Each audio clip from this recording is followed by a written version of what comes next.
Shalom Bapak Ibu Saudara, bagaimana kabar Bapak Ibu Saudara semuanya? Saya selalu berdoa dan berharap kita tetap dalam perlindungan dan penyertaan Tuhan. Dia Allah yang El Shaddai, Dia selalu ada bagi kita yang mau percaya dan yang sungguh-sungguh tulus dan murni mencari dan mengasihi Dia. Puji nama Tuhan, hari ini kita akan kembali lagi belajar firman Kristus, firman yang memberikan kita kekuatan, firman yang memberikan kita pengharapan di tengah-tengah akhir zaman. Kita hidup di dalam akhir zaman, dan zaman akhir ini tentunya iman kita semakin dimurnikan dengan berbagai macam pergumulan, ya tantangan, ujian, cobaan, dan godaan. Namun percayalah, berbagailah mereka yang bertahan sampai kesudahannya, karena mereka akan memperoleh apa yang Tuhan janjikan. Firman Tuhan tidak hanya janji dan sekedar janji, namun firman Tuhan pasti digenapi. Dan kita tahu bahwa firman Tuhan terus dan pasti segera digenapi. Apanya yang segera, Bapak Saudaraku? Dalam kehidupan ini kita sudah melihat berbagai macam peristiwa. Bahkan firman Tuhan menuliskan sejarah sampai hari ini. Dari penciptaan manusia sampai hari ini, manusia terus belajar dan menggali, mengenali pribadi Allah baik melalui ciptaannya, melalui peristiwa-peristiwa yang ajaib, melalui umat kesayangannya, dan kita tahu kita sebagai umat yang telah dipilih, dipanggil oleh Tuhan. Tentunya kita rindu menjadi umat menang dalam segala tantangan, ujian iman, sampai kita berjumpa dengan Tuhan. Amin. Mari kita akan melihat di dalam Ibrani pasal 12 ayat yang ke-5 sampai dengan ayat yang ke-7. Kita akan melihat beberapa hal yang penting yang hari-hari ini kita harus selalu diingatkan. Firman Tuhan berkata, dan sudah lupakah kamu akan nasihat yang berbicara kepada kamu seperti kepada anak-anak?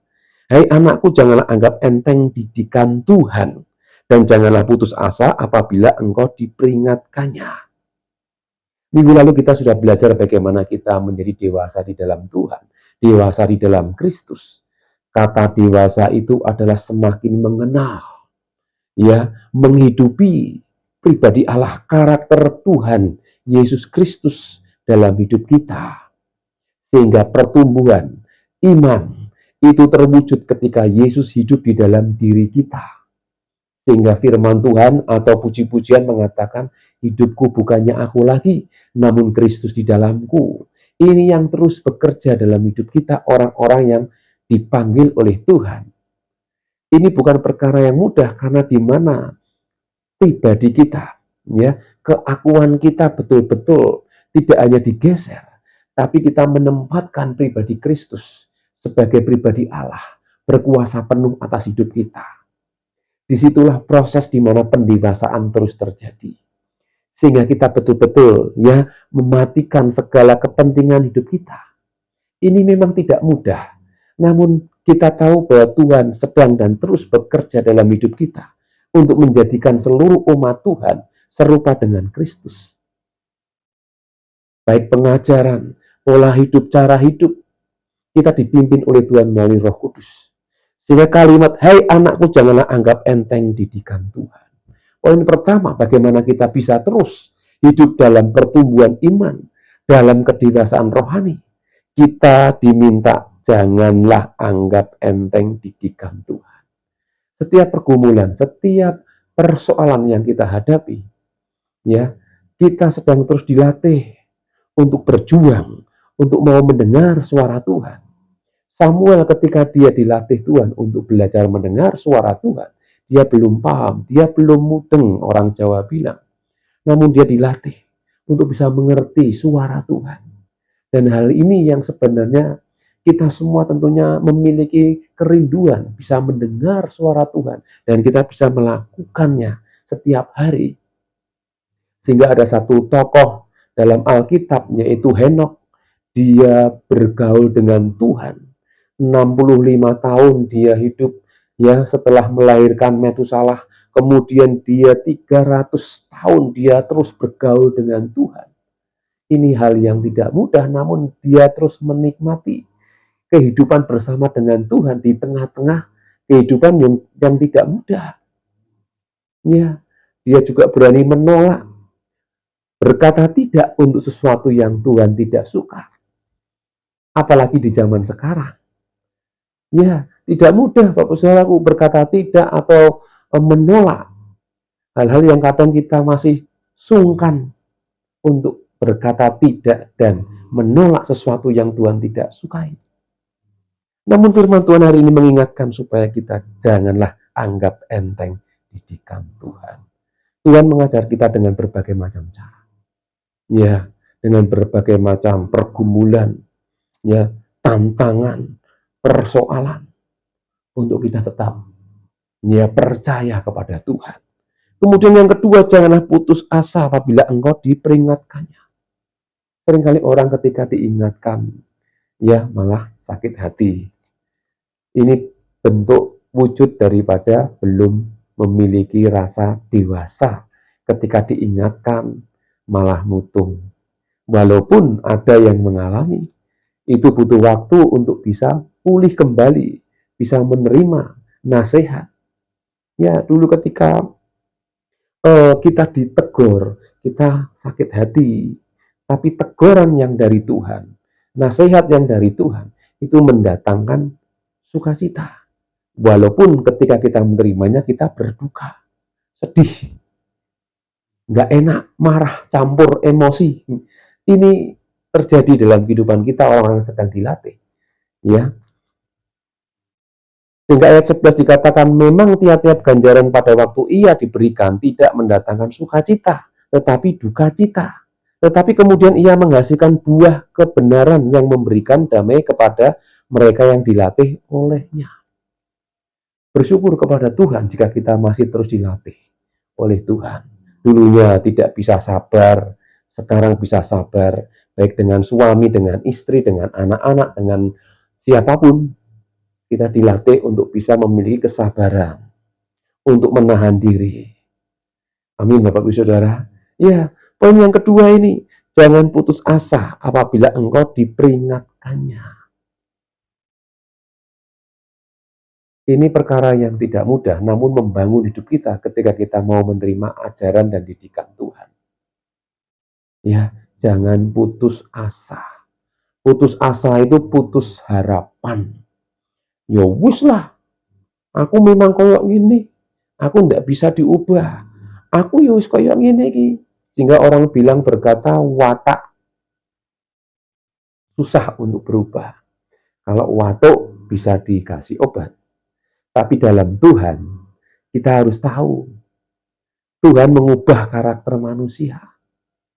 Ya, kita mendengar firman Tuhan yang disampaikan oleh siapapun, oleh hamba-hamba Tuhan siapapun, kalau memang wataknya orang bilang belum berubah, ya memang belum berubah. Karena hatinya tidak menjadi hati yang baik, tanah yang baik. Sehingga tanah yang baik akan menghasilkan yang baik. Tapi kalau tanahnya keras, tanahnya tandus, susah untuk bisa berubah. Makanya berdoa minta tanah yang baik, hati yang baik, supaya aku bisa berubah Tuhan. Berikan kerendahan hati, kelembutan hati, untuk aku bisa berubah. Ini yang menjadi dasar kita bisa menerima nasihat, bisa menerima didikan Tuhan, ya, dan tidak menjadi mudah putus asa. Bapak Ibu Saudaraku, hari-hari ini jika kita mau dewasa, kita mau bertumbuh, terimalah firman Tuhan, makanan yang keras, untuk kita bisa menjadi kuat. Jika dunia ini semakin keras, kita pun di dalam Tuhan harus semakin kuat. Ya, sehingga semakin kelihatan, semakin terbukti nanti iman kita. Ya, di zaman akhir ini masa penampian di mana iman kita betul-betul diproses sedemikian rupa untuk kita memperoleh apa yang Tuhan janjikan. Amin. Yang ketiga, karena Tuhan menghajar orang yang dikasihinya dan ia menyesah orang yang diakuinya sebagai anak. Sehingga poin yang ketiga ini kita harus ingat betul, Tuhan itu mengajar kita. Ketika kita ditegur, dinasihati, bahkan mungkin kita diingatkan oleh mungkin orang yang lebih muda, ya kita harus belajar mau merendahkan hati kita. Jika memang Tuhan izinkan, Daud saja, dia ketika Simei mengata-ngatai Daud, Dia raja, dia bisa berkata penggal kepalanya, namun Daud tidak. Dia berkata, biarkanlah dia. Siapa tahu Tuhan mengutus dia untuk memang mengata-ngatai saya. Sikap Daud ini sungguh luar biasa. Dia tidak mudah marah, tidak putus asa.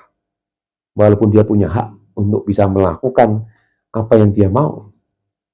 Namun sikap yang seperti ini, Bapak Ibu Saudara, kita harus lebih memahami maksud Tuhan. Tidak enak ketika kita direndahkan. Tidak enak ketika kita dianggap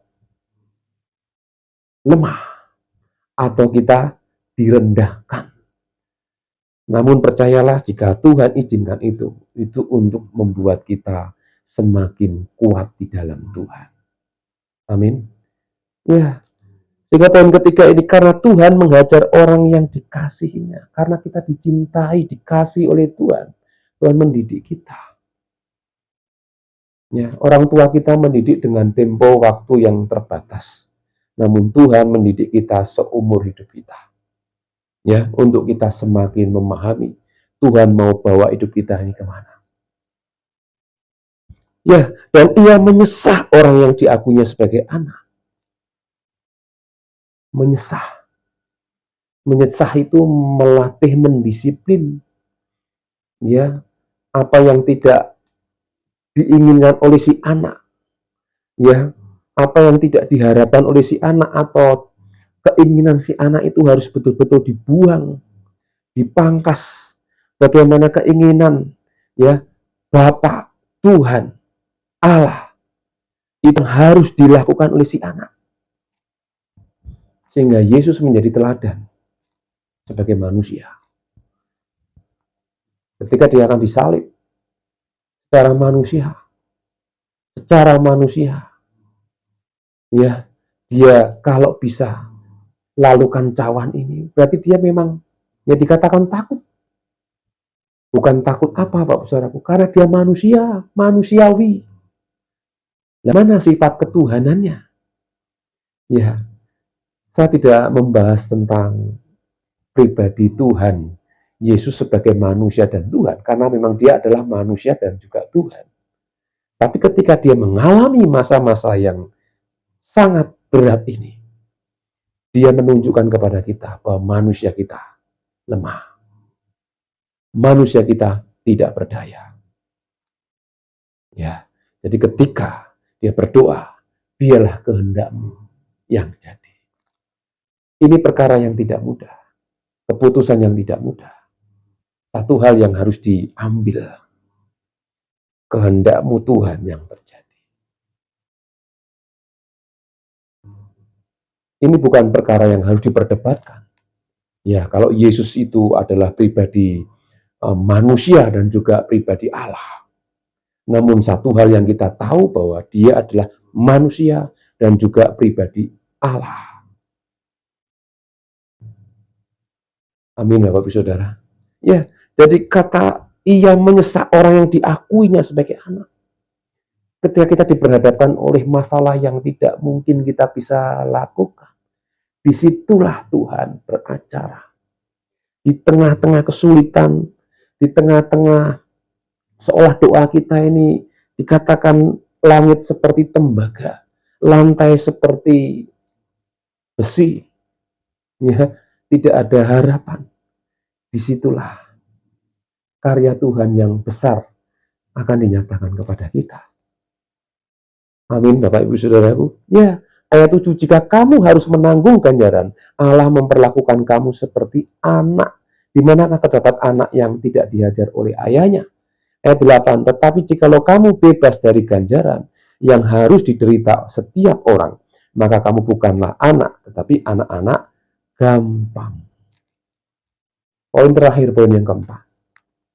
Ya, Tuhan ingin supaya kita tidak menjadi anak-anak yang gampang mengeluh, gampang berhenti untuk berjuang. Ya, kita mungkin sudah habis-habisan, bahkan nama baik seolah sudah tidak ada lagi. Kita sudah cemar, kita sudah habis-habisan. tidak pantas. Mungkin di hadapan manusia kita orang-orang tidak layak. Kita semua sebenarnya tidak layak. Namun ketika Tuhan masih beri kita kesempatan, mari kita ambil kesempatan itu untuk kita kembali bangkit. Karena kita bukan anak-anak yang gampang putus asa, ya, gampang kecewa. Tapi kita anak-anak Tuhan yang dilatih untuk bangkit dari segala keterpurukan. Dan Dia menyertai kita dan Dia menyupport kita sampai hari ini. Amin, Bapak Saudaraku. Mari kita jalani hari-hari ini dengan penuh sukacita. Ya, biasa-biasa saja kalau orang bilang. Jika Tuhan bersama kita, pasti ada sesuatu yang luar biasa. Nampaknya biasa, tapi ketika kita berjalan bersama dengan Tuhan, semuanya itu luar biasa. Kita bisa melewatinya. Amin. Ya, jadi Bapak Saudaraku, inilah poin-poin di mana kita bisa terus berjalan melangkah. Ya, janganlah anggap enteng didikan Tuhan, jangan putus asa. Dan yang ketika Tuhan menghajar kita, yaitu orang-orang yang dikasihnya, Ia menyesah orang-orang yang diakuinya sebagai anak. Dan Tuhan tidak ingin kita menjadi anak-anak yang gampang putus asa, gampang kecewa, dan yang mengundurkan diri. Kita bukan orang-orang yang mengundurkan diri, namun kita terus maju, membawa hidup kita, diri kita semakin berkenan di hadapan Tuhan. Karena Tuhan sudah memberikan yang terbaik, menghapus, mengampuni segala dosa-dosa kita, sehingga kita masih bisa memiliki kesempatan hidup berkenan di hadapan Tuhan. Amin. Mari kita akan berdoa. Terima kasih Bapa di surga. Hari ini kami mengucap syukur firman-Mu luar biasa, mengingatkan kami untuk tetap berjuang di tengah-tengah tantangan, pergumulan seberat apapun. Kami percaya Engkau menolong dan menyertai kami. Berkati kami yang sudah mendengar firman-Mu. Kami serahkan hidup kami sepanjang hari ini dalam nama Tuhan Yesus. Haleluya. Amin. Tuhan Yesus memberkati.